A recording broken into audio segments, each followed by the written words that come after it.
Espírito, porque deles é o reino dos céus. Bem-aventurados os que choram, porque eles serão consolados. Bem-aventurados os mansos, porque eles herdarão a terra. Bem-aventurados os que têm fome e sede de justiça, porque eles serão fartos. Bem-aventurados os misericordiosos, porque eles alcançarão misericórdia. Bem-aventurados os limpos de coração, porque eles verão a Deus.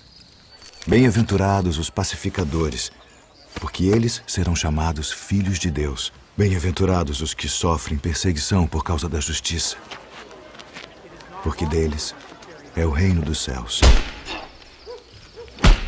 Bem-aventurados sois vós, quando vos injuriarem e perseguirem, e mentindo disserem todo o mal contra vós, por minha causa. Exultai e alegrai-vos, porque é grande o vosso galardão nos céus. Porque assim perseguiram os profetas que foram antes de vós.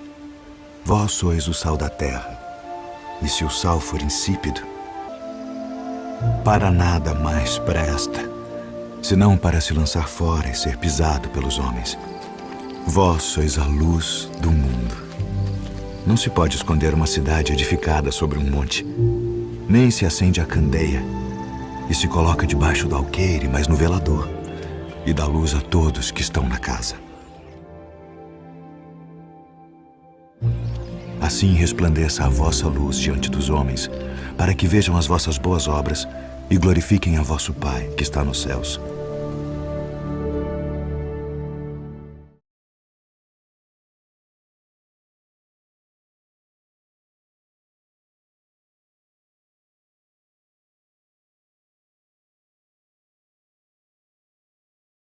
Boa noite a todos.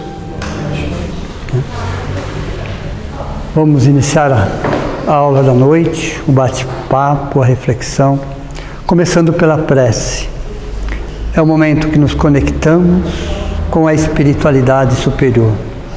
É o momento que nos desligamos do mundo lá fora. O momento que fazemos um silêncio exterior e interior. É o momento que nós vamos em busca da nossa essência, daquilo que realmente é importante, o porquê e o para quê de estarmos aqui. É o momento que uma equipe de médicos, enfermeiros, socorristas, amparadores nos envolve em muita luz, em muita paz. Muito mais do que uma aula, é um tratamento espiritual. É a oportunidade que os nossos entes queridos, que já estão no plano maior, têm de se aproximar, de nos dar um abraço e minimizar as saudades. E com o coração grato, agradecemos a Deus, nosso Pai, que nos dá a oportunidade, que nos dá a vida, que nos dá o tempo. A Jesus, nosso Mestre, pelo seu exemplo, pelos seus ensinamentos. Allan Kardec, o nosso codificador. A Chico Xavier, o nosso exemplo. E a oportunidade de estarmos aqui, reunidos mais uma vez, em busca de mais conhecimento. Num conhecimento que dissipa a nossa ignorância, que amplia os nossos horizontes e que nos dá a certeza que não estamos aqui por acaso. Que possamos sair daqui com o coração mais leves, mais envolvidos, na certeza que a construção de um mundo melhor começa dentro de nós. Que assim seja. Então nós vamos hoje falar do 7º degrau. Okay? Quando se fala em Sermão da Montanha, fala assim 8 degraus, né? Como sempre foi desenhado. Mas é um ciclo setenário. O que significa? São 7 mais 1. Então hoje, teoricamente, seria o último degrau, o 7, de um ciclo, porque o 8º é o início de um outro ciclo. Então semana que vem a gente vai estar falando do 8º, mas o Sermão da Montanha se estrutura em 7 degraus. Bem-aventurados os pacificadores, porque eles serão chamados os filhos de Deus. Quando nós analisamos um texto sagrado, não só um texto sagrado, mas principalmente um texto sagrado, do Velho Testamento, do Novo Testamento, tem uma regra que parece simples que parece óbvia, mas grandes estudiosos se perdem nesta regra. E todos aqueles que às vezes querem interpretar as Escrituras enroscam nessa regra, de tão simples que ela é. Que regra é essa? Então aqui é um texto sagrado. Texto e contexto. Essa é a regra. O que é o texto? A palavra. Qual era o significado da palavra naquela época? Será que tem o mesmo significado para nós hoje? Provavelmente não. Ou se tem, houve algumas situações. Então, qual é o significado da palavra naquela época? E qual é o contexto daquela época? Por exemplo, se eu estou vivendo, vamos dar um exemplo do dia a dia. Se eu estou vivendo na Ucrânia hoje, naquela guerra que está acontecendo, sendo bombardeado, se eu tivesse que escrever alguma coisa, vocês acham que a guerra ia influenciar ali ou não? O meu emocional, como é que estaria? Meu nível de ansiedade, qualquer que estaria? Texto e contexto. O contexto é exatamente qual é o momento que você está vivendo. Em que momento da sua vida, em que momento social, em que momento econômico, em que momento político que você está vivendo.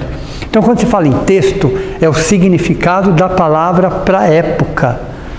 E o contexto, o que estava acontecendo no momento que se estava sendo escrito aquilo. Entenderam ou não? Se você for traduzir ao pé da letra, muita coisa fica sem sentido. Eu vou dar um exemplo mais prático. Quando a gente gosta muito de uma coisa, alguém pergunta para a gente se a gente gosta daquilo, a gente fala assim, vixe. Já fizeram isso alguma vez ou não? Aí você escreve vixe. Alguém daqui 1000 anos vai tentar traduzir isso. Perceberam a dificuldade ou não? O que significa vixe para daqui 1000 anos? Então, naquela época existia isso também? Existia. Quer ver uma outra frase? Nem que chova canivete. Se você for traduzir isso daqui 1000 anos ao pé da letra, o que vocês vão imaginar? Aberto ainda, né? Nem que chova canivete aberto. Alguém vai pensar que na nossa época chovia canivete aberto. Entenderam o texto e contexto com esse exemplo?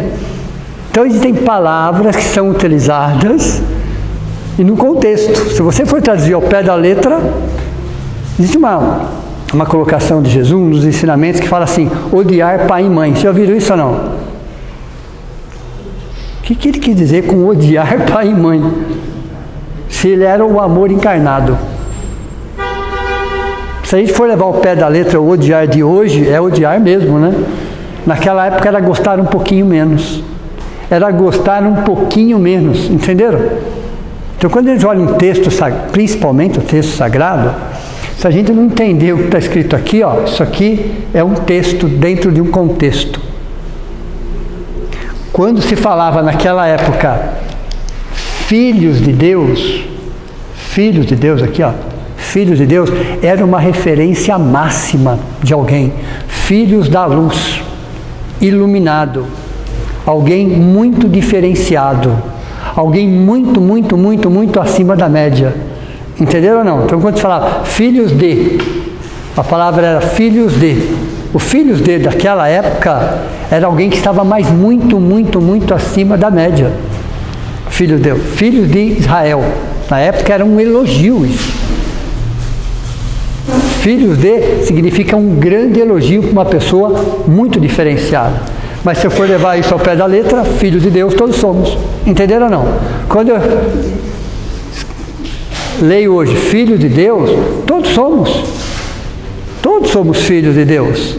Mas naquela época a palavra filhos de era um elogio. Entenderam ou não? Era uma referência máxima. Era alguém muito diferenciado. Você fala filhos de, a palavra era filhos de. Significava que você era o máximo naquilo. Era o máximo, era o melhor naquilo. Entenderam ou não? Por isso que toda vez que eu pego um texto sagrado, eu tenho que olhar texto e contexto. Na nossa época, 100 anos atrás aproximadamente, se escrevia farmácia com PH, não era isso? Se você escrevesse farmácia com F há 100 anos atrás, chamariam você de ignorante. Sim ou não? Que você não sabia escrever. Hoje, se você escrever com PH, alguém vai te chamar de ignorante. Perceberam? Isso acontece com a linguagem, isso é normal, isso é natural. Por isso que toda vez que eu pego uma palavra, eu tenho que entender qual é o significado daquela palavra para aquela época. E qual era o contexto que ela foi escrita. Então veja, bem-aventurados os pacificadores, porque eles serão chamados filhos de Deus. Mas filhos de significa o quê? Eu tenho que voltar lá atrás, para entender o que significa filhos de, ok? Perfeito. Dentro de Mateus 5:9 aqui, a virtude essencial de um pacificador é o altruísmo. O altruísmo não é aquela pessoa que doa tudo que tem, que isso também chama egoísmo. Olha, interessante isso. O altruísta não é aquela pessoa que doa tudo que ela tem, claro que não. Ela precisa de um necessário, só que ela sabe diferenciar o que é necessário e o que é supérfluo. Então, se ela usa um uniforme para trabalhar, por exemplo, ela não pode doar o uniforme, entenderam ou não? Porque ela precisa do uniforme. Se ela é um soldado que precisa usar uma arma, a arma faz parte do seu contexto, ela não pode doar a arma, entenderam ou não? Então, o altruísta é aquele que sabe diferenciar o que é necessário para a sua vida, para a sua experiência, para a sua tarefa, para a sua missão, e aquilo que para ele realmente não faz falta. Então, o altruísta é aquele que se doa, não o necessário que ele precisa, mas aquilo que realmente para ele não faz muita falta. Entenderam ou não? Então, a virtude do pacificador é o altruísmo, é aquele que promove a paz. Então, o que ele doa? A paz. A paz que ele tem. A gente só doa aquilo que a gente tem. Aquilo que a gente não tem, nós não doamos. E é interessante que eu volto aqui na nossa escadinha, e no degrau 3, mansuetude, significava o quê? Mansuetude. Autopacificação. O que significa mansuetude? Primeiro eu tenho que pacificar o meu coração, as minhas emoções, para depois, lá na frente, eu ser um pacificador. De nada adiantaria sair com uma bandeira branca nas avenidas pedindo paz, e as pessoas que vivessem comigo debaixo do mesmo teto, eu transformaria a vida dessas pessoas no inferno.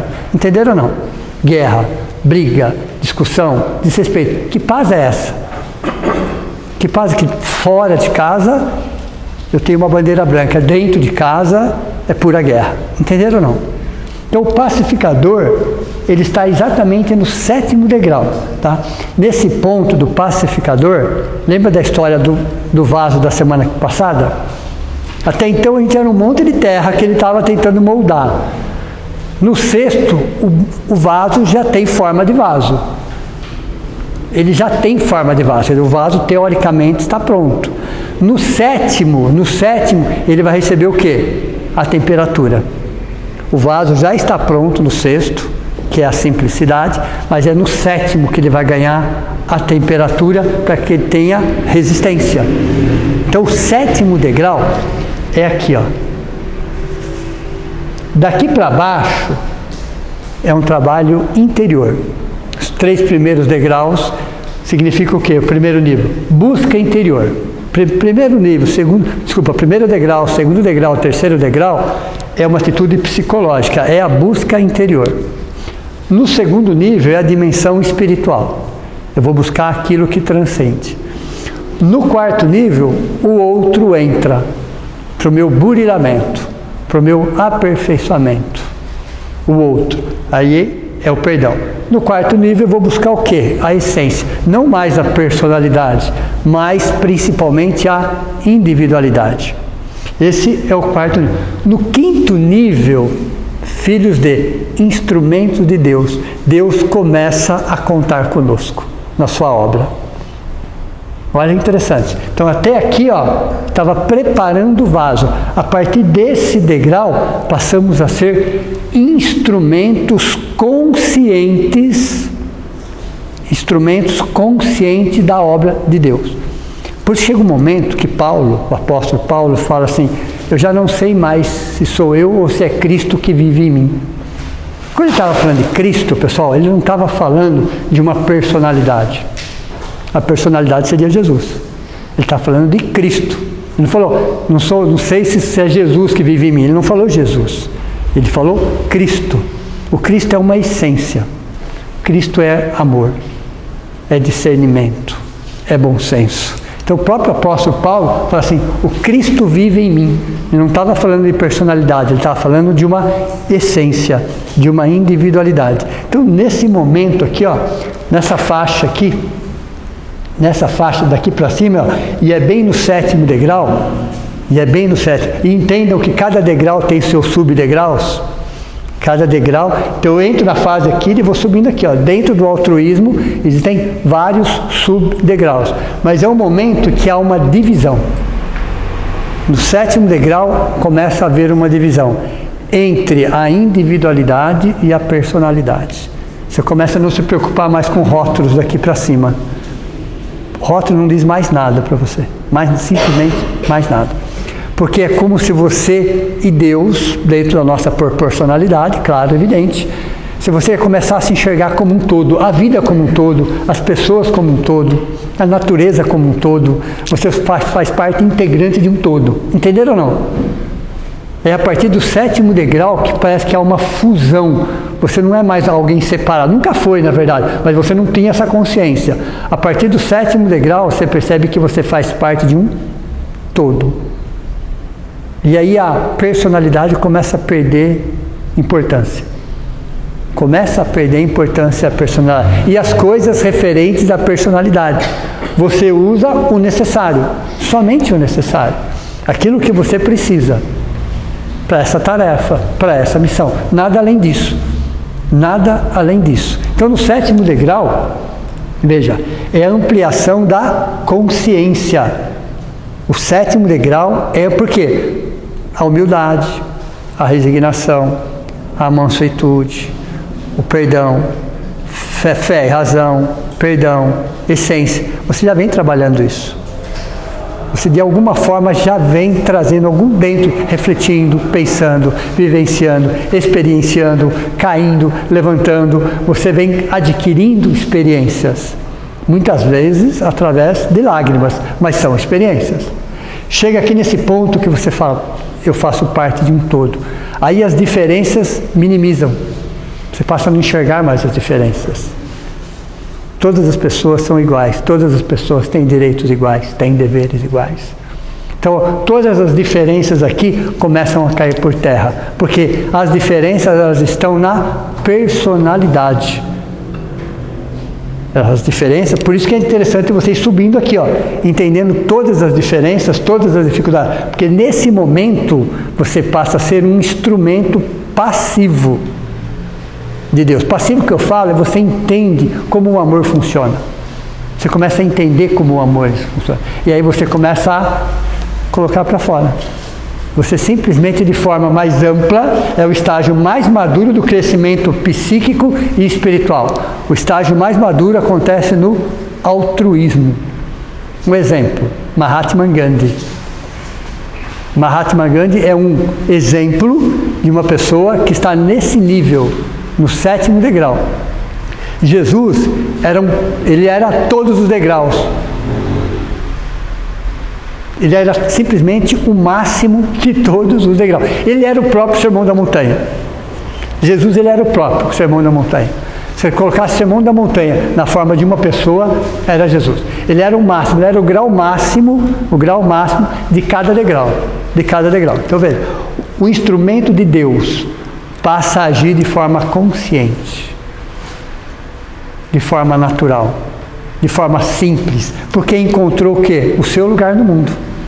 E todo aquele que encontrou o seu lugar no mundo não precisa provar nada para ninguém. É a sua consciência. Veja, à medida que a pessoa luta interiormente, eu coloquei a palavra luta ali, entre aspas. Porque onde está o nosso pior inimigo? Nós mesmos. Nós somos nossos piores obsessores. Nós somos nossos piores obsessores. Ok? Então, quando nós paramos de lutar, quando à medida que a pessoa luta interiormente, o que é essa luta? É luta boa, tá? luta boa. Aquela luta que você vai enfraquecer o orgulho, a arrogância, a prepotência, aquela vaidade desmedida. Então é uma luta, porque nós somos assim. Planeta de provas e expiações, que todos nós, um pouco mais, um pouco menos, mas todos nós trazemos esses ingredientes. Então essa luta interior chama-se autoenfrentamento. A luta interior significa eu estou enfrentando a mim mesmo. Não é de uma forma violenta? Não. É de uma forma consciente. Com amor, com honestidade, com respeito a mim mesmo. Tá, eu sei que eu sou assim. Esse ponto eu tenho que melhorar. Então, a cada dia, a cada semana, a cada mês, a cada ano, a cada década, eu vou estar um pouco melhor. Então, quando a pessoa passa a lutar interiormente, ela para de brigar exteriormente. Olha que relação interessante isso. À medida que nós vamos lutando interiormente, paramos de brigar exteriormente. Brigamos muito exteriormente? Muito. E por quê? Porque as pessoas não fazem como eu gostaria que ela fizesse. Não é isso? O mundo não é aquilo que eu idealizei. As pessoas não são aquilo. Não ganho aquilo que eu acho que eu mereço. Não é assim? Veja, porque o mundo não é como eu idealizei. E por que ele não é como eu idealizei? Vamos relembrar uma das aulas. Dentro da psicologia transpessoal. 3 esferas. A primeira, num planeta de provas e expiações. Num planeta de provas e expiações, eu posso falar em 3 esferas concêntricas, uma dentro da outra. A primeira esfera chama-se baixa autoestima. A primeira esfera do ser humano, de um planeta de provas e expiações, qual é a característica principal de 99% dos espíritos encarnados e desencarnados de um planeta de provas e expiações? Baixa autoestima. O que eu faço? Eu projeto meus valores em cima dessa base de dados. Aí eu vou criar o quê? Idealizações, sonhos, promessas. Olha, interessante. Eu vou projetar para fora de mim como que eu gostaria que fosse o meu relacionamento, a minha profissão, a minha casa, o meu carro, o lugar onde eu frequento. Veja, aí eu vou começar a idealizar tudo isso, de acordo com a base de dados chamada baixa autoestima. E em nada daquilo se concretiza. Nada sai como eu gostaria que foi idealizado. Aí vou para a terceira esfera. O melindre, o perfeccionismo, a mágoa, o ressentimento. Entenderam como funciona? Então onde está o problema? Na baixa autoestima. A partir do momento que eu começo a melhorar a minha autoestima, as minhas idealizações são outras. Aí eu paro de ter expectativas e vou ter perspectiva. Entenderam a diferença ou não? Perspectiva. Eu começo a ter um outro olhar no mundo. E é exatamente quando a gente chega aqui, ó. Briguei interiormente. Estou brigando interiormente, é uma luta boa. Aí eu paro de brigar exteriormente. Quer dizer que eu aceito tudo de forma pacífica? Não é isso. Uma coisa é você ser pacífico, outra coisa é você ser passivo.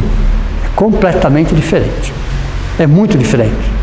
Porque a partir do momento que você começa a aceitar as injustiças como elas são, você não está sendo pacífico, você está sendo passivo. Não é ter paz, no caso do pacificador, é ser a paz. Mas é uma paz que você irradia, porque já é uma virtude conquistada, assimilada. No terceiro degrau eu tenho que fazer muito esforço. No terceiro degrau eu diria assim, eu estou me esforçando muito para não devolver o mal com o mal. Eu tenho que me esforçar muito no terceiro degrau para não devolver o mal com o mal. Então a pessoa te critica, te xinga, te humilha às vezes, te diminui, fala coisas ao seu respeito. Você segura para não devolver da mesma forma. Você se segura para não devolver do mesmo jeito, no mesmo nível. Isso é o terceiro degrau. É a pessoa que está fazendo o quê? Se auto-pacificando. Dificílimo. Mas não é impossível. Não é impossível. Então, no terceiro degrau, eu não devolvo o mal com o mal. Já é uma grande coisa. No sétimo degrau, o que eu faço? Eu promovo o bem. Perceberam a diferença ou não? Entre o terceiro degrau e o sétimo degrau? Eu estou me autopacificando. No sétimo degrau, eu sou a paz. Eu não tenho paz, eu já sou a paz. As minhas atitudes, as minhas palavras, o meu jeito já representam, já irradiam isso daí. Ok? Veja, são os descobridores de uma nova ciência. Os pacificadores são os descobridores de uma nova ciência. A ciência da paz é a paz-ciência. Qual é um dos maiores desafios nossos? Paciência, ciência da paz. Mas como é que eu conquisto a paciência? Não é em um momento crítico. Não é quando eu estou sendo testado naquele momento. Não, não é. A paciência ou a ciência da paz eu conquisto semanas, meses, anos antes. Como? Eu vou agregando valores no meu espírito. Eu vou agregando aos poucos, eu vou agregando valores. Então, ao invés de assistir um filme violento, eu vou assistir um filme que me traga algo de positivo. Ao invés de ler um livro onde se fala de misérias das pessoas, de escândalos, eu vou ler um livro que vai me trazer uma lição essencial. Eu vou a determinados lugares. Que lugar é esse que eu vou? De pessoas boas, de pessoas saudáveis? Ou eu vou a lugar onde as pessoas fazem aquilo? E mais um pouco. Então eu vou agregando no meu espírito valores. Todos os dias eu agrego um valor. Todos os dias. É um filme, é um livro, é uma pessoa, é um lugar. Eu vou agregando valores. O que acontece quando acontece um problema mais sério? Que tipo de valores eu estou dentro? Qual é a minha base de dados? Entenderam como funciona ou não? Todos nós, todo ser humano pelo menos, temos três níveis de problemas. Todo ser humano tem. O pequeno, o médio e o grande. Todos nós temos. Ok? Como que um espírito de um planeta de provas e expiações faz?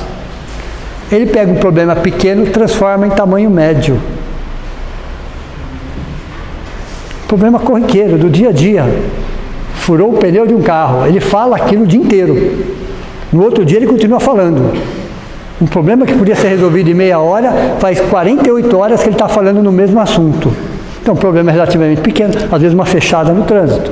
Ele está falando aquilo, no outro dia ele está falando sobre aquilo. Aquele problema pequeno se tornou médio. Aí ele tem um problema tamanho médio, às vezes é uma doença, um desemprego, uma situação que você não vai resolver em meia hora. Todos nós temos. Aí ele pega esse problema médio, se transforma em grande. Ele fica 3 meses falando daquilo. 3 meses falando daquilo. Então aquele problema grande. Ok? Ele não terá problema grande, porque ele vai infartar antes. Ok? Porque ele não tem estrutura emocional, psicológica para suportar um problema grande. Porque um problema pequeno, para ele, é um problema. E se eu fizer o contrário? Um problema pequeno é daquele tamanho e só. É meia hora, resolvi e pronto. Acabou. Parei de pensar naquilo. Porque se eu não tenho problemas pequenos, o problema médio se torna pequeno. Deu para ele? Ocupa o espaço.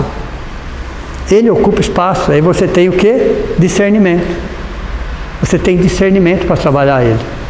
A hora que chegar um problema grande, ele é tamanho médio. Entenderam como funciona? Então, primeira coisa, todos nós temos problemas pequenos? Todos temos. Diariamente, inclusive. Eu só preciso dar o tamanho que ele merece. Ele é pequeno. Então, tentar resolver o mais rápido possível. Para que a minha mente se ocupe de outras coisas. Aí sim, eu vou agregando valores. Então, a pessoa que tem paciência é aquela pessoa que quando não está acontecendo nada de mais grave, ela está agregando valores. Entenderam ou não? Ela está fortalecendo o seu espírito.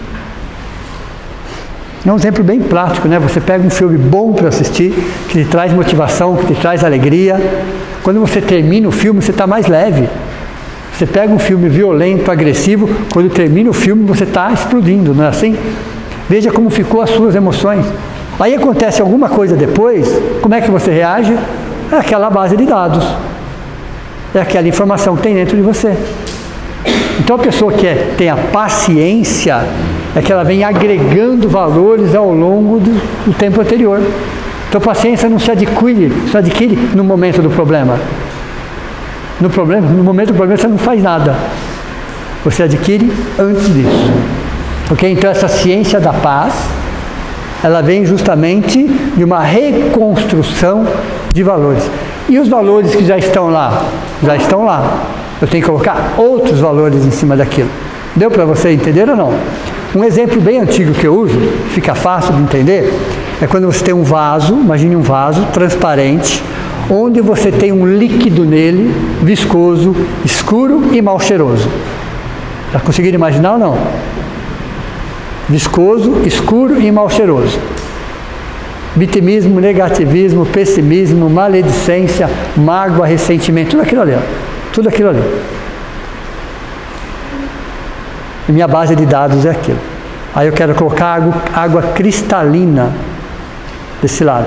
Não vai sair água cristalina do lado. Não vai sair água cristalina. Aquela água cristalina vai primeiro dissolver aquilo, vai jogar aquilo para fora. Vai jogar aquilo para fora, aí se assusta. Olha, eu entrei para fazer uma prece, entrei para fazer uma meditação, uma oração. Você nem imagina o que eu fiquei pensando. Por quê? O que a água cristalina está fazendo? Dissolvendo, colocando para fora. Mas está saindo, não está entrando. Entenderam ou não?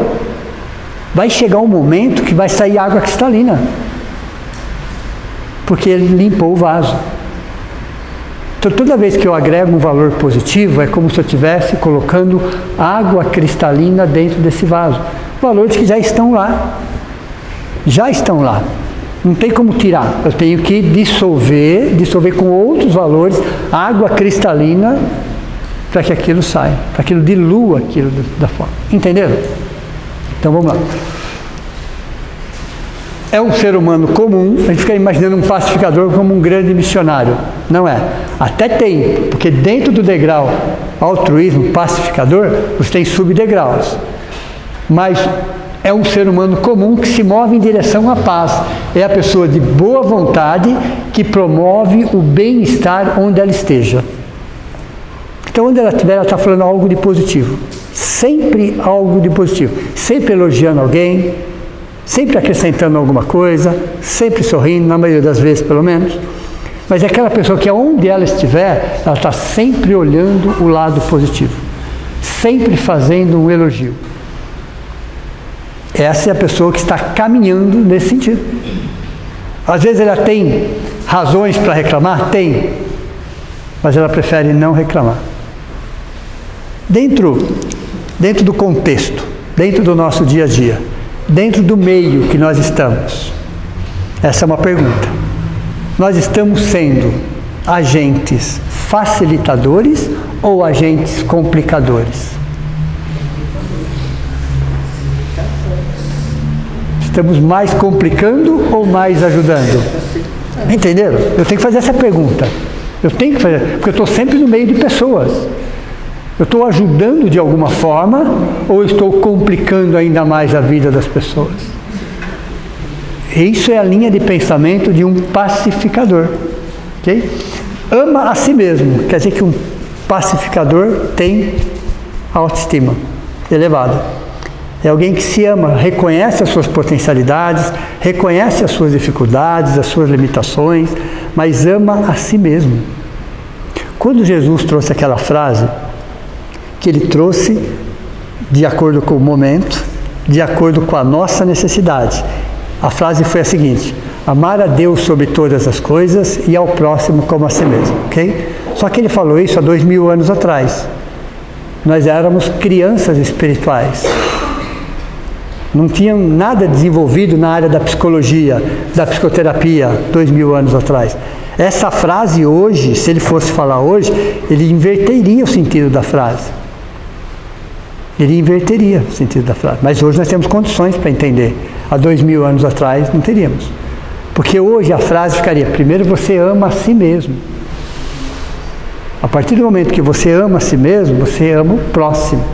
A partir do momento que você ama o próximo, você chega a Deus. Entenderam ou não?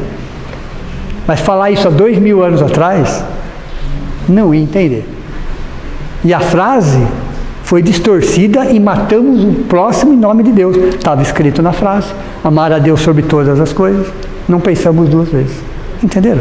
Como éramos crianças espirituais. Então hoje a psicoterapia, a psicologia, a neurociência, a própria psiquiatria fala dessa necessidade e comprova essa necessidade do alto amor. Não é egoísmo, é alto amor. É muito diferente de egoísmo isso. Então, quem trabalha a pacificação, o pacificador, ama a si mesmo. Desse amor intenso a si mesmo, ama o próximo. Porque ele enxerga no próximo como enxerga a si mesmo. Mesmos direitos, mesmos deveres, como ele gostaria de ser tratado, como ele gostaria de ser respeitado. Ele não olha mais diferenças. Ele não, apenas as diferenças quase inexistem. Somos todos seres humanos, todos caminhando na mesma direção. Ele olha a própria natureza de um outro jeito, de uma outra forma, porque é um todo, ele percebe que ele é um todo, ele não é um ser diferenciado. Ele não é um ser diferenciado, ele entende que ele está no meio de uma escada. Existem irmãos mais novos, existem irmãos mais velhos. Ele está no meio da escada. Ele respeita tanto quem está embaixo quanto quem está em cima. Porque ele sabe que veio de baixo. E ele sabe que ele está subindo. E ele sabe que para ele subir, ele precisa de quem está em cima. Mas para ele subir, ele precisa ajudar quem está embaixo. Olha a consciência que ele tem. É um todo. É um todo. Veja. Não existe amor sem presença do próximo. Ele sabe o quanto é importante o próximo. Quando nós estudamos aqui sobre o perdão, que é o desafio do século XXI, a gente vai entender que essa situação que acontece do perdão, que é o amor do século XXI, o amor do século XXI chama-se perdão, porque ele vai ter que trabalhar a humildade, a resignação, fé, razão, mansuetude. Então é um grande desafio, mas essa lição tem que vir pelo próximo. Essas mágoas, esses ressentimentos, esses dissabores, essas experiências terão que ser promovidas por alguém, e às vezes por ele mesmo. Ele mesmo promove essa, porque ele também precisa do auto-perdão. Então veja que ele entende que não existe amor sem a presença do próximo. Deixa eu abrir isso aqui. Não existe amor. Como é que ele vai colocar o amor para fora se não for através do próximo? Entenderam? Então o pacificador percebe. E aí nós temos uma oração que deixa bem claro isso. Aliás, depois desse curso, nós vamos estudar essa oração, pela luz da psicologia. E uma parte dessa oração diz o seguinte, ó, que é a oração de São Francisco, que é a oração do pacificador. A oração de São Francisco é considerada a oração do pacificador. Ele diz assim: fazei-me de mim um instrumento de vossa paz. Por que será que se colocou desta forma, vossa paz? Porque é onde está estruturada a nossa paz? Nos nossos interesses. Deu para você entender ou não? Viver em paz, quando tudo converge para os nossos interesses é fácil. Eu não brigo com ninguém porque todo mundo atende o que eu preciso. É uma paz orgulhosa. Por isso que Jesus diz, eu não vim trazer a paz, eu vim trazer a espada. Porque a paz que se vivia na época, não muito diferente de hoje, era a paz dos orgulhosos. Então eu vivo em paz com todos aqueles que realizam o meu desejo. Aí eu vivo em paz com ele. A partir do momento que tiver alguém que não compactua com a minha forma de ser, com os meus objetivos, eu não vivo em paz. Por isso que São Francisco fala, instrumento de vossa paz. Que paz é essa? A paz de Deus. É uma paz muito acima das convenções humanas. Está muito acima. É uma paz interior. É uma paz que aceita todas as diferenças. Não é aquela que tolera. Tolera uma coisa, aceitar é outra. Muitas vezes nós toleramos algumas situações. Tolerar é uma coisa, aceitar é outra. Okay? Então, quando Francisco de Assis fala, instrumento de vossa paz, é essa paz, não é a nossa paz. Deu para você? Porque a nossa paz ainda está envolvida com a baixa autoestima. Entenderam? Então, que paz é essa? É a mesma paz que foi combatida por Jesus. Ok? Então, vamos lá. Voltando aqui. A primeira fase das bem-aventuranças são formados por 7 primeiras, o fechamento de um ciclo. Então, são 7 degraus. 7 mais 1. Mas o primeiro ciclo são 7, fecha-se com 7, porque são virtudes humanas. São virtudes essenciais, mas são virtudes humanas, que vai reestruturando a nossa psique, vai reestruturando o nosso emocional, vai fazendo com que a gente reflita degrau por degrau. Então é um ciclo setenário. O 7, não é um número cabalístico ou místico, até pode ser visto dessa forma, mas não é exatamente isso. O 7 é considerado, por isso que o próprio Jesus usava a palavra 7, existe muita referência do 7, muita, porque ele é considerado na matemática o número perfeito dos ciclos temporais. Número perfeito dos ciclos temporais. O que significa isso? É o único número que a divisão dá exata. 7 significa 2 vezes 3,5, é isso? 3,5, aí que está o segredo. É 2 mais 1 mais meio, um dobro do outro. Entenderam ou não? Então eu tenho 2, eu tenho 1 e tenho meio. Então o meio, o dobro do meio é 1, o dobro é 2. Então são números dobrados. É o único número que dá essa divisão. Então quando se calcula a evolução, se calcula na base do 7. Porque você divide em 2 e 3,5. 3,5 é 2 mais 1 mais meio. E em 4 ciclos ainda. Mínimo e máximo. Médio e médio. Entenderam? Então o 7 tem muito mais a ver com a estrutura das formas, com a evolução dos seres. Não é exatamente místico ou cabalístico. Pode até ser visto dessa forma. Mas ele serve para a estrutura das formas, para a evolução humana. Quando se fala de reencarnação, de 0 a 7, 7, 14, 14 e 21. Quando você fala em todos, a evolução nossa, até os 84 anos, média, você tem o primeiro ciclo que é 0 a 7, depois 7, 14, 14, 21, 21, 28, 28, 35, 35, 42, ápice. 42, você chegou no ápice, na metade, ok? Aí você tem ali, descendo, 42, 49. 42, 49, 56. 56, 63. 63, 70. 70, 77. 77, 84. Cada ciclo é como uma escada. Sobe e desce. Você tem ciclos de frente um com o outro. Deu para você entender ou não? Por exemplo, de 0 a 7, o que uma criança busca do 0 a 7? Independência, não é isso? Independência, quer fazer as coisas sozinhas. O que uma pessoa busca do 77 a 84? É a mesma coisa. É a mesma coisa. Se vocês pararem para pensar, são ciclos invertidos. São ciclos invertidos, mas estão buscando a mesma coisa. Estão buscando exatamente a mesma coisa. Então, cada degrau você tem o ciclo invertido, que se busca na essência a mesma coisa, mas numa outra fase, num outro momento, numa outra situação. Qual que é melhor? Que está subindo ou que está descendo? Olha, interessante. A melhor é que está descendo. Você tem toda a experiência de quem já subiu. Entenderam ou não? Você está descendo, você tem todas as experiências. Você está buscando as mesmas coisas essenciais, porém com a experiência, com o conhecimento. Então é algo que ascende, depois descende. Deu para você entender ou não? Então o 7 ele é utilizado justamente para a evolução. Tudo está atrelado à evolução. Por isso que Jesus coloca 7 degraus no sermão. E o 8º é o próximo ciclo. É interessante que o 8º, que eu vou falar semana que vem, ele olha para o primeiro.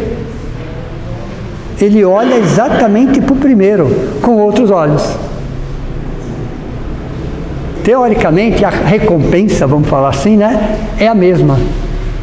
Teoricamente é a mesma. Está olhando para o mesmo degrau, mas com outros olhos. Entenderam como funciona? Então é uma montanha que a gente vai subindo. Cada subida vai gerar esforço, desgaste, quedas. Então é o desenho da montanha. Você vai ter hora que você escorrega e cai, sobe, levanta, precisa de instrumento, precisa de mais segurança. Então você vai subindo essa montanha. Cada degrau uma experiência, um aprendizado. Os 3 primeiros só depende de você, só depende de você. Nós não dependemos mais de ninguém para os 3 primeiros. O 4, você necessita de algo a mais que está fora de você, senão você não continua subindo essa montanha. Interessante isso. Não é exatamente você ter um rótulo religioso, não é isso, não é isso. Você tem uma espiritualidade.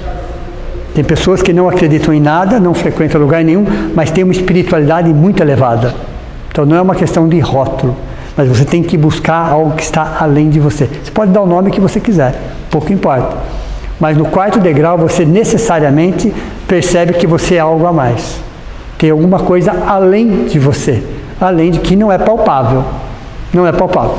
Aí no 5º degrau, ó, você tem que entender qual é a importância do outro, nesse caso, o perdão e o auto-perdão, seu auto-burilamento. Então, as experiências que todos passamos, de magoar e ser magoado, ferido e ser ferido, prejudicar e ser prejudicado, porque amamos de forma possessiva, ainda amamos de forma possessiva, ainda somos egoístas no amor, ainda somos carentes, ainda enxergamos o outro ou a outra somente com os nossos olhos, aí gera todos os conflitos. Por isso que o maior conflito do mundo, de mais de 8,5 bilhões de habitantes, é no quesito relacionamento. É no quesito relacionamento. Eu diria um pouquinho mais. É no quesito autorrelacionamento. O problema nem está tanto com o relacionamento, mas com o autorrelacionamento. Porque nós refletimos o autorrelacionamento no relacionamento. Como é que eu estou me autorrelacionando? Como é que está o meu relacionamento com Deus? Porque a minha vida muitas vezes reflete como eu relaciono com Deus. Até pouco tempo atrás, eu separava uma coisa da outra. Deus está na igreja e uma parte da minha vida está fora da igreja. E as coisas não se misturavam. Hoje eu percebo que não é bem assim. Que só existe uma igreja, planeta Terra. Todos nós estamos dentro da mesma igreja, do mesmo templo. Okay? Então não tem nada fora e dentro. Você está exatamente onde está o seu coração. E aí a gente começa a perceber que no perdão eu vou começar a entender a minha necessidade de me superar. Perdão é superar o ressentimento, é superar o orgulho, é superar travas que eu coloquei dentro de mim. É entender muitas vezes o porquê e as razões. É um processo de autoburilamento, de quebra de paradigmas. Aí eu vou em busca da minha essência. Porque é uma montanha. Jesus subiu num monte, mas é uma montanha. Porque quando você para pensar e subir, é uma montanha. Íngreme, difícil de subir, que eu vou precisar de instrumentos. Quais são esses instrumentos que eu vou precisar? E à medida que eu vou subindo, eu vou me machucando, é uma montanha, vou ralando, vou caindo, vou levantando, até eu chegar no 6º. Peraí, entendi. A essência. Busquei a essência, agora eu vou para o 7º degrau. Hoje, instrumentos de Deus. Nome, sobrenome, referências perdem completamente.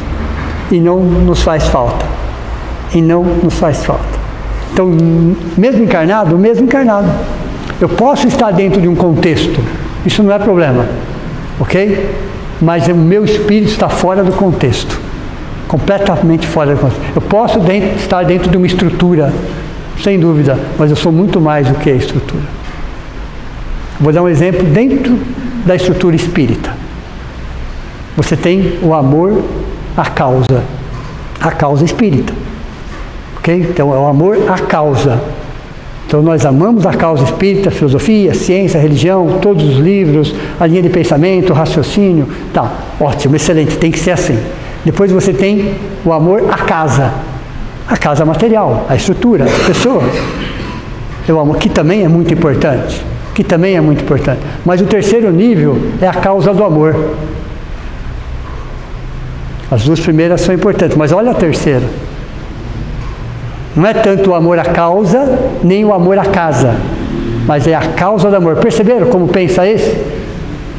Você pode até estar dentro de uma estrutura, não tem problema nenhum, mas o amor ultrapassa, transcende qualquer barreira nesse sentido. Então os pacificadores estão exatamente na causa do amor.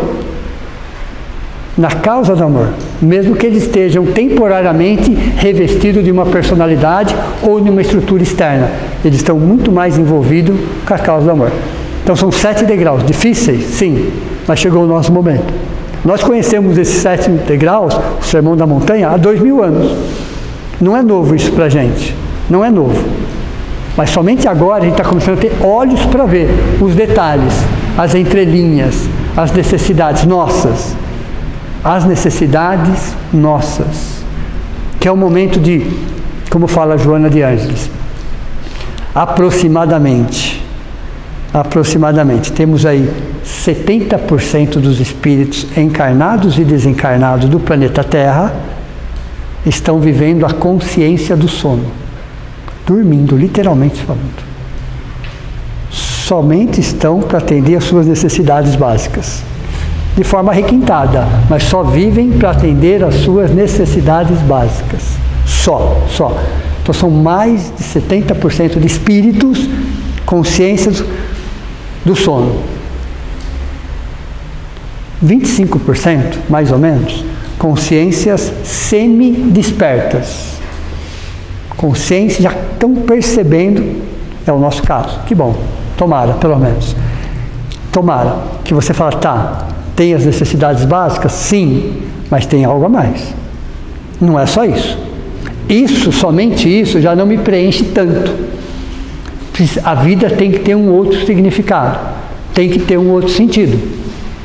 Porque isso, atender às necessidades básicas, qualquer criatura mais ínfima faz. Uma ameba já faz isso. Então não somos muito diferentes. Se eu tiver só para viver isso, eu sou uma ameba VIP, só. A diferença é essa. Se eu vivo só para atender as minhas necessidades básicas, instintivas, uma ameba já faz isso. Não sou muito diferente dela, não. Mas quando eu percebo que a vida é um pouco mais, eu estou com a consciência semi-desperta. Então a minha visão já passa a ser outra. E 5% mais ou menos já estão com a consciência despertas. 5%. Pouquíssimo, mas é uma necessidade. Então a gente percebe que é um processo lento e gradativo. Então o Sermão da Montanha é a plataforma de Jesus para despertar a nossa consciência. É a plataforma. O que eu preciso? Quais são os degraus? Qual é o caminho que eu preciso seguir para se tornar uma consciência desperta? É o Sermão da Montanha. Por isso que Mahatma Gandhi, um hindu, não era cristão, num dos seus comentários disse que se perdêssemos todas as escrituras sagradas e ficássemos somente com o Sermão da Montanha, nada estaria perdido. Quando um cristão fala isso, você até desconfia, mas quando alguém que não é cristão fala isso, veja a grandiosidade e a estrutura. Então, precisamos de um trajeto, precisamos de um roteiro, precisamos. Sem dúvida, precisamos mesmo. O Sermão da Montanha. É só o Sermão da Montanha? Não, mas principalmente o Sermão da Montanha. Principalmente. Porque através do Sermão da Montanha que eu vou entender o passo a passo. Por onde eu começo? Então nós começamos a falar de humildade? Não, começamos a falar de gratidão. Gratidão do terceiro nível. Aí eu fui para a humildade. Aí eu fui para a resignação. Aí eu fui para a mansuetude. Mas à medida que eu vou entendendo a teoria de cada coisa, eu vou introjetando. É um processo de introspecção. Cada coisa. Só estou na teoria. Ótimo. Só estou na teoria. Não consegui praticar nada. Ótimo. Você já está na teoria. Já está na teoria. Então, à medida que eu vou colocando isso dentro de mim, o autoenfrentamento não é o sermão da montanha fora de mim, é o sermão da montanha dentro de mim. A montanha está dentro de mim, não está fora de mim. Não é vencer o próximo, não é vencer o mundo. Não é nada disso. É você começar a olhar o mundo de outros olhos. A gente vai chegar à seguinte conclusão: o mundo está absolutamente certo como está. Não tem nada de errado. Tudo o que está acontecendo está certo como está. Poderia estar melhor? Até poderia. Mas são os nossos olhos que tem que mudar. A forma de enxergar tudo isso que tem que mudar. Que à medida que você vai enxergando de outra forma, você vai reconstruindo isso. Quando Jesus disse: há muitas moradas na casa de meu Pai, uma das frases de Jesus, né? Na visão científica são os planetas, sistemas e galáxias. Entendi. Os mundos físicos. Na visão filosófica são as camadas espirituais, aonde eu estou vibrando, na questão filosófica. Mas na questão religiosa é o que eu estou sentindo. Então não importa em que mundo você esteja, é o mundo que você constrói dentro de você. Esse mundo que você constrói é exatamente o sermão da montanha. É o passo a passo. Dá para ser pacificador sem passar por isso aqui? Não dá. Eu primeiro tenho que pacificar o meu coração, as minhas contradições, a minha agressividade, a minha violência, a minha inaceitação da vida como ela é, das pessoas como elas são. Primeiro eu tenho que cuidar do meu coração, é não devolver o mal com o mal. Essa é a lição do terceiro degrau. A hora que eu entender isso aqui, que eu vou ter que passar por mais alguns degraus, vem o sétimo degrau. Só que aí passa a ser natural. Passa a ser natural. Instrumento de Deus. O que significa instrumento de Deus? Deus vai nos colocar exatamente onde Ele precisa para ser a paz. Entenderam ou não? De acordo com as nossas possibilidades. De acordo com a nossa capacidade. Então, se existe um conflito ali e você já se despertou nesse sentido, é lá que Ele vai te mandar. É lá. Vai ser fácil? Não. Não vai ser fácil. Mas é lá que Ele precisa. Então, instrumentos de Deus é Deus te colocar exatamente aonde precisa de você. Aonde precisa de você. Então, se você já entendeu o que significa ser pacificador, ter paz no coração, é lá. Eu preciso estar pronto para isso? Não. Não. Você vai ficando pronto à medida que você está fazendo. Entenderam ou não? Você vai adquirindo a experiência à medida que você vai fazendo. Como que se aprende a amar? Amando. Como se aprende a perdoar? Perdoando. Entenderam ou não? Então eu tenho que estar no meio de conflitos justamente para ir trabalhando o meu coração. Trabalhando as minhas reações. As minhas reações. Então o pacificador é aquele que não reage, ele age. É diferente. Reagir é instintivo, agir é diferente. É algo que você faz pensando em cima disso. E a gente começa a perceber que é bem a linha divisória, ó. Daqui para baixo é eu, bem aqui. Daqui para cima é o Cristo. E começa na onde? Aqui, ó. Porque quando você encontra a sua essência, eu sou a imagem e semelhança de Deus. A essência é a imagem e semelhança de Deus. Não na forma, mas na essência. No sétimo degrau, você passa a ser filhos de Deus. O filho de Deus é o instrumento de Deus. Você e o Pai estão tão juntos, que você faz à vontade. Aí são chamados filhos de Deus. Não é servo de Deus. Entenderam ou não? Servo é empregado. Na melhor possibilidade, ele é um colaborador.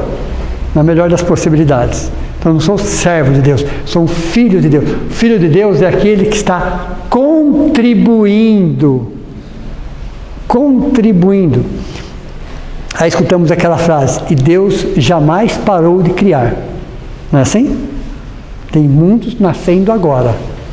E Ele vai precisar de quê? Dos seus filhos. Para que possa dar continuidade nisso. Quantos Cristos existem na nossa galáxia? Nós só conhecemos um. Demos o nome dele de Jesus. Mas são milhões de Cristos numa única galáxia. Numa única galáxia. Então, quando Deus está nos criando aqui, ó, Cristos, começa aqui a nossa caminhada.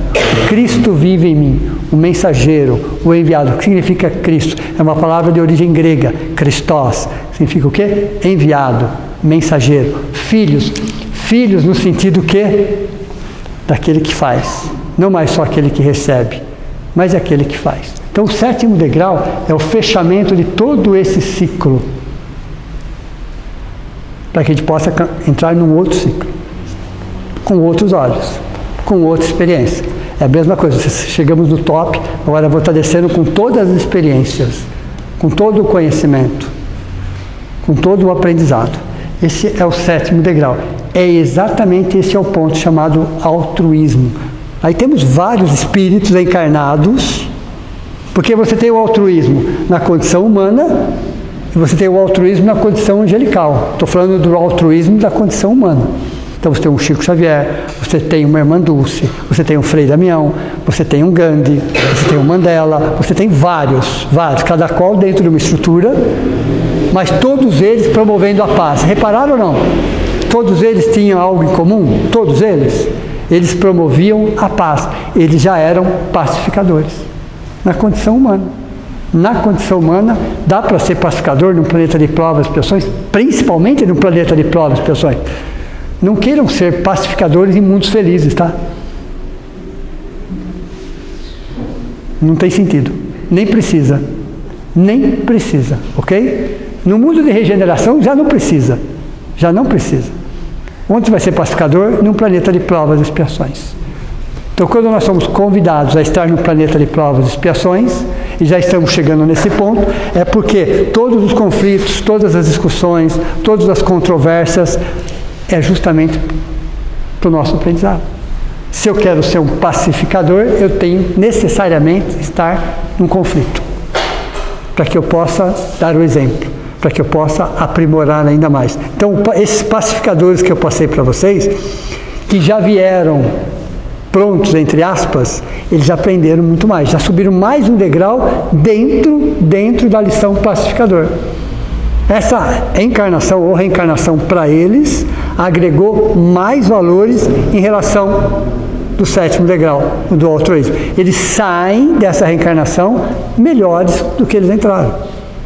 Se eles já entraram bem, eles saíram melhor ainda. Então é um processo lento, gradativo, não fácil, porque são espíritos humanos também, mas necessários, porque aqui eu passo a ser filhos de Deus. Entenderam a interpretação agora? Filhos de Deus significa instrumentos de Deus. Alguém que já chegou no ápice daquela evolução e que agora pode e deve colaborar com a paz. Qual é a maior carência do nosso planeta hoje? A paz, não é isso? Pare para pensar. Em pleno século XXI, qual é a maior carência? A paz. Estou falando das guerras? Não necessariamente, porque as guerras são um reflexo. É a paz interior. A paz que eu tenho é a paz que eu dou. Mas é interessante, a paz que eu tenho é a paz que eu dou. Se eu não tenho, eu não vou doar. Ok? Então, qual é a nossa maior necessidade? É pacificar o alto coração, o próprio coração. Subir mais alguns degraus, olhar para tudo isso de com outro olhar e chegar aqui, ó. Falar, agora, muito mais do que personalidade, é uma individualidade. O pacificador é a individualidade muito mais do que a personalidade. Ok? Nas reencarnações a gente vem treinando todos esses níveis. Sim. De uma forma normal. Exato. Não necessariamente. Todos juntos. Todos juntos, concomitantemente. Tá? À medida que estou trabalhando a primeira, eu estou trabalhando a última. De certa forma, sim.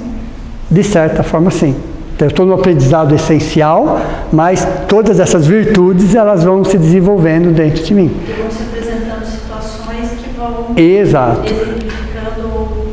E a cada reencarnação, nós somos chamados a trazer um pouco daquilo que nós aprendemos. Às vezes aprendemos a teoria, agora é a prática. 2000 anos da lição do perdão. O que vocês esperavam? Um diploma para pôr na gaveta? Uma prova. Às vezes uma expiação. Então não é castigo. Não é castigo. Então, muito mais do que ficar preso a uma pessoa ou uma situação, a lição essencial que aquilo trouxe para mim. Entenderam ou não?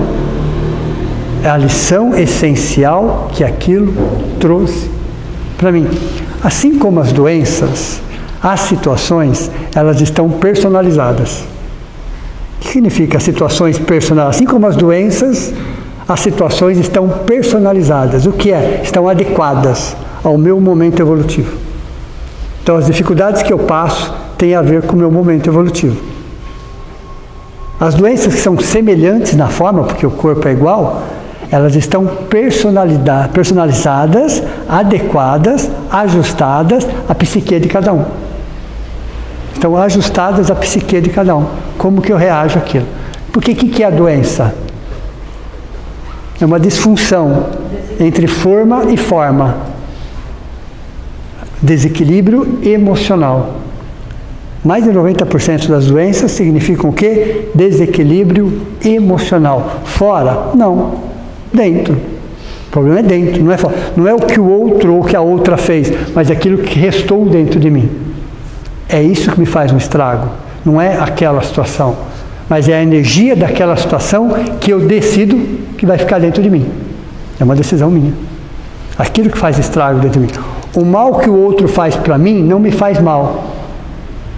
O mal que o outro, a outra faz para mim não me faz mal. O mal que me faz mal é aquele que me torna um homem mau. Entenderam ou não? É aquele que eu faço para os outros. Isso me faz um estrago. Não é exatamente aquilo que eu recebo, mas principalmente aquilo que eu dou. Então a palavra vingança aqui já não existe mais. Aqui até dá aquela vontade, no terceiro degrau. Aqui já não existe mais. Porque você promove a paz. Aqui você não devolve o mal. Aqui você nem pensa nisso, mas você já promove o bem. Entenderam ou não? Então, se alguém te magoa, pacifica. Se alguém te fere, pacifica. Se alguém te humilha, pacifica. Pacifica o seu coração. Não devolva com a mesma moeda. Não devolva. Tudo passa. E aos poucos aquilo vai adquirindo experiência. Entenderam? Dá para ser pacificador?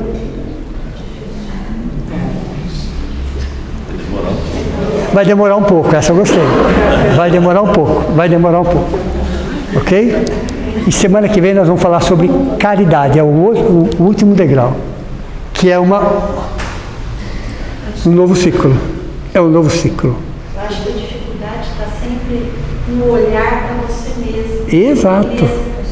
Exato. Esse é o nosso maior desafio. A gente vive, mas a gente não reflete sobre a vida que a gente vive.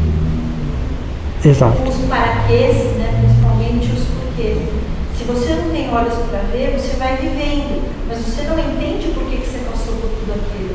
Você não entende por que a situação ficou difícil, porque veio uma doença, porque aconteceu um fato, porque a gente não consegue parar para enxergar. Sim.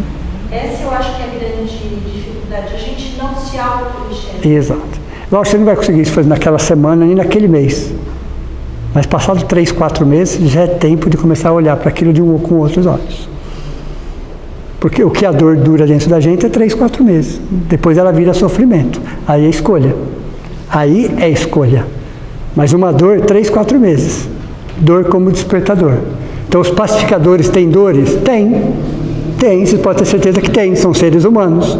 O que eles não têm é mágoa. Que é diferente. O que eles não têm é sofrimento. A dor eles têm também, porque são espíritos humanos. Mas dor como impulso evolutivo. Não dor como mágoa. Então o pacificador é aquele... Se vocês conhecerem um pouco da história desses que eu passei para vocês, que tem biografia, vocês vão perceber que todos eles passaram por momentos dificílimos. Dificílimos. E eles não criaram mágoa dentro dele. Ficaram tristes? Claro, ficaram. Doeu? Muito. Mas perceberam que eles cresceram em cima daquilo. Cresceram, ficaram melhores em cima daquilo. Então eles usaram aquela dor, aquele sofrimento, aquela injustiça, vamos dizer assim, ok? Para o seu crescimento espiritual. É o que o pacificador faz. É exatamente o que o pacificador faz. Tem uma historinha, para encerrar, de Gandhi, que ele estava caminhando e naquela época todo preconceito, e ele viu que na mesma calçada vinha vindo um soldado. O que ele fez? Saiu e foi para outra calçada, devido ao preconceito que existia. Eles não podiam caminhar na mesma calçada. Então ele viu, Gandhi, tá? Ele atravessa e vai para o cantinho dele. O soldado foi até ele. Chegou nele e começou a espancá-lo. E batia, e ele caía, e batia, ele caía, e batia, ele caía, ele bateu várias vezes, arrebentou ele. E ele levantava de novo, apanhava de novo. Chegou uma hora que o soldado falou assim para ele: quem que te ensinou a ser tão covarde? Tão covarde, que você não reage a nada. Aí ele percebeu que o soldado carregava um crucifixo. Ele foi, segurou no crucifixo, esse aqui. Veja, ele usou do crucifixo do soldado, segurou e falou: esse aqui que me ensinou a não devolver o mal com o mal. É o que você estava carregando no peito. Aí o soldado cai de joelhos e pede perdão para ele. Entenderam? Tudo bem, nós não somos um Gandhi. Calma, pessoal. Calma. Vai demorar um pouquinho. Mas perceberam que ele não devolve o mal com o mal e na oportunidade ainda promove o bem? Ele falou que é exatamente Cristo que tinha ensinado ele a não reagir de forma violenta. É o que o soldado carregava como crucifixo. Esses são os exemplos. Esses são os exemplos. Ok? Ele não era cristão, né? Fica bonito para o cristão falar isso, que ele não era cristão, inclusive. Mas ele entendeu através do Sermão da Montanha, que ele estudou o Sermão da Montanha, e aí ele percebeu qual era a lição do pacificador. E ele já era um pacificador. Porque ele já tinha, primeiramente, dominado o próprio coração. Ele já não reagia. Entenderam? Ok? Então, uma boa noite a todos vocês e até semana que vem. Vamos, nesse momento, agradecer a Deus, a Jesus, a toda a espiritualidade amiga, a essa oportunidade, a esse reencontro, a esse tratamento, a essa alegria de estarmos juntos, com um plano maior, com a equipe de médicos, enfermeiros, socorristas, amparadores, que estão aqui ao nosso lado, investindo em nós, confiando na nossa capacidade de aprendizado, acreditando nas nossas potencialidades, tendo a certeza que em pouco tempo estaremos refletindo, interagindo, trazendo cada uma dessas lições para os nossos corações, numa terra fértil, que aos poucos, com o tempo, essas sementes irão germinar. É assim que Deus faz. Deus não usa de violência, Deus usa do tempo, das oportunidades. É o momento que agradecemos toda a espiritualidade por estar aqui. A todos aqueles das mais diferentes denominações religiosas. Nosso abraço carinhoso, respeitoso, pela sustentação, pelo suporte, pelo amparo. Ao orientador espiritual dessa casa, que tanto tem nos ajudado. A toda a equipe de guardiões, que nos dão a proteção necessária para que nessa casa seja realizada um trabalho a serviço do bem. Allan Kardec, o nosso codificador. A todos aqueles que de alguma forma colaboraram e que continuam colaborando para a implantação do bem no planeta Terra. Que assim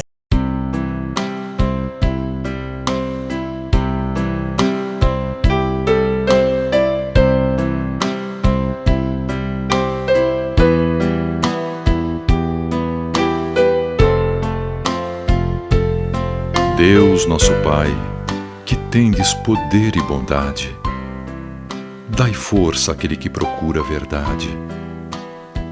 Ponde no coração do homem a compaixão e a caridade. Deus, dai ao viajor a estrela guia, ao aflito a consolação, ao doente o repouso.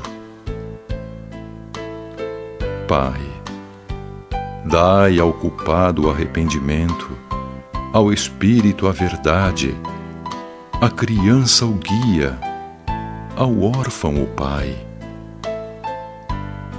Senhor, que vossa bondade se estenda sobre tudo o que criastes, Piedade, Senhor, para aquele que não vos conhece, esperança para aquele que sofre. Que vossa bondade permita aos Espíritos Consoladores derramarem por toda a parte a paz, a esperança e a fé. Deus, um raio, uma faísca do vosso amor pode abrasar a terra.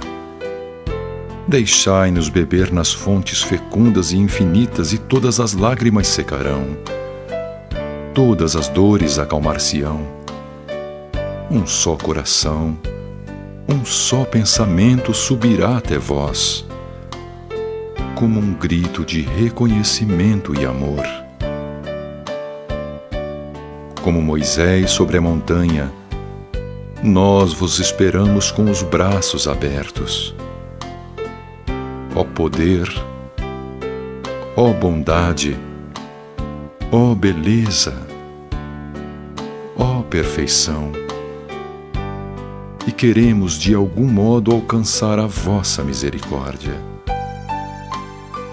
Deus, dai-nos a força de ajudar o progresso a fim de subirmos até vós. Dai-nos a caridade pura, dai-nos a fé e a razão. Dai-nos a simplicidade que fará das nossas almas o espelho onde se refletirá a vossa imagem.